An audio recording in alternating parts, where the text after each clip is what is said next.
শীতলকুচিতে BJP প্রার্থীর গাড়ি ভাঙচুর এবং হামলার অভিযোগ। শীতলকুচির বিজেপি প্রার্থী সাবিত্রী বর্মনের গাড়িতে ভাঙচুর করা হয় এবং হামলা করা হয় বলে অভিযোগ উঠেছে তৃণমূলের বিরুদ্ধে, যদিও শাসক দল অভিযোগ অস্বীকার করেছে।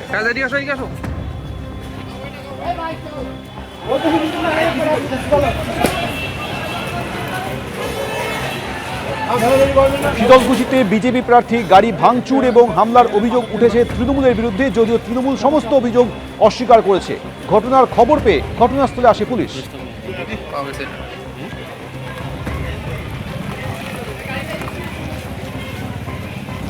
শীতলকুচির বিজেপি প্রার্থী সাবিত্রী বর্মনের গাড়ি ভাঙচুর করা হয় এবং হামলা চালানো হয় বলে অভিযোগ উঠেছে তৃণমূলের বিরুদ্ধে।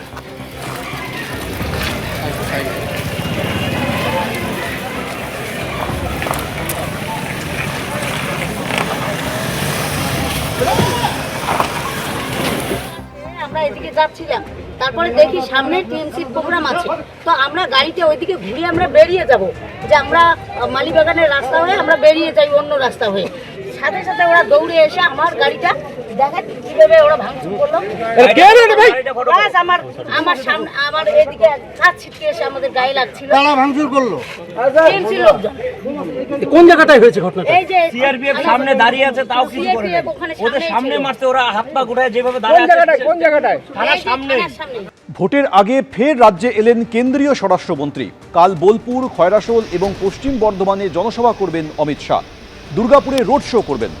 সকাল 11:30টায় বোলপুরের পল্লীমঙ্গল ক্লাব ময়দানে জনসভা করবেন অমিত শাহ। এরপর দুপুর 12:45-এ বীরভূমের খয়রাশোলে ফুটবল মাঠে জনসভা রয়েছে অমিত শাহের। দুপুর 2টোর সময় পশ্চিম বর্ধমানের খান্দ্রা ফুটবল মাঠে তৃতীয় জনসভা করবেন কেন্দ্রীয় স্বরাষ্ট্রমন্ত্রী। এরপর দুপুর 3:30-টে পশ্চিম বর্ধমানের কালী মন্দির, রাজেন্দ্র প্রসাদ অ্যাভিনিউয়ে রোড শো করবেন কেন্দ্রীয় স্বরাষ্ট্রমন্ত্রী।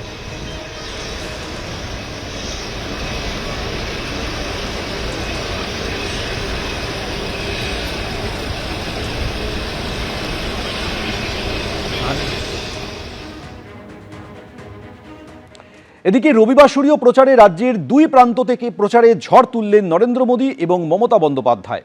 ভয় নয়, ভরসার স্লোগান দিলেন প্রধানমন্ত্রী।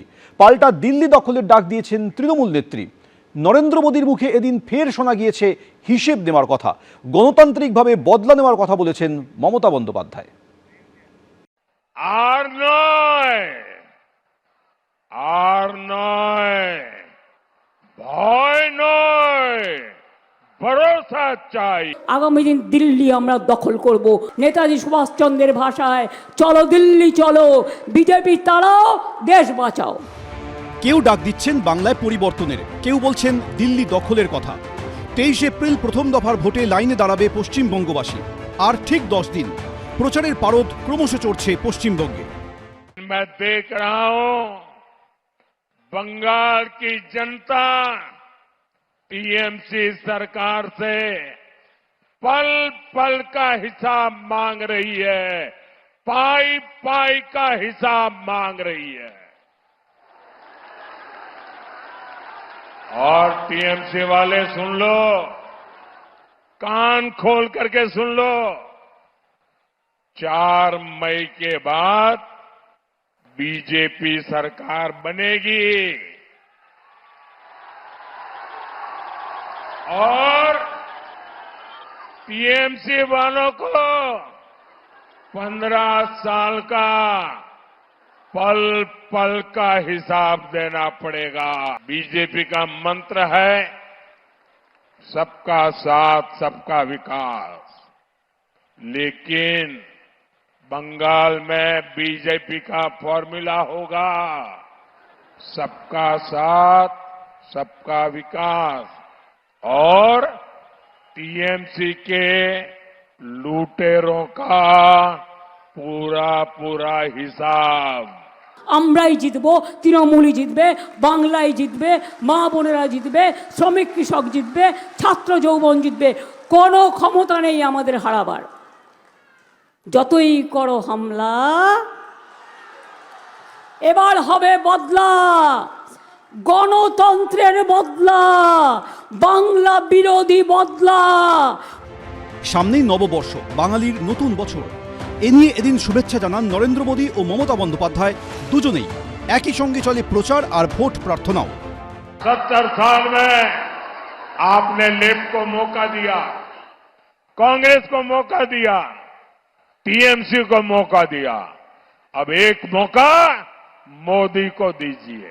इसलिए एक काम आपको और करना है, घर घर जाएंगे, आप जहां भी जाए लोगों से मिले, उनको कहना मोदी जी आए थे और मोदी जी ने परिवार के सबको पोइला बैशाख की शुभकामना भेजी है।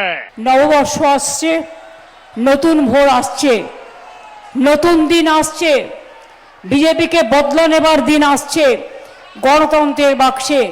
তাই মনে রাখবেন, আপনার ভোট, এবারের ভোটটা একটু অন্যরকম। আগামী দিন যার ভোটার লিস্টে এখনো নাম আছে, এনআরসিতে আবার যেন বাদ দিতে না হয়, বাংলাকে 3 ভাগ করতে না হয়। এবারের ভোটটা মনে রাখবেন, মরণ বাঁচন লড়াই। উত্তর থেকে দক্ষিণ সুপার সানডেতে জোর কদমে চলল প্রচার, একই সঙ্গে আক্রমণ পাল্টা আক্রমণে চলল রাজনীতির পারদ। এবিপি আনন্দ, এগিয়ে থাকে, এগিয়ে রাখে।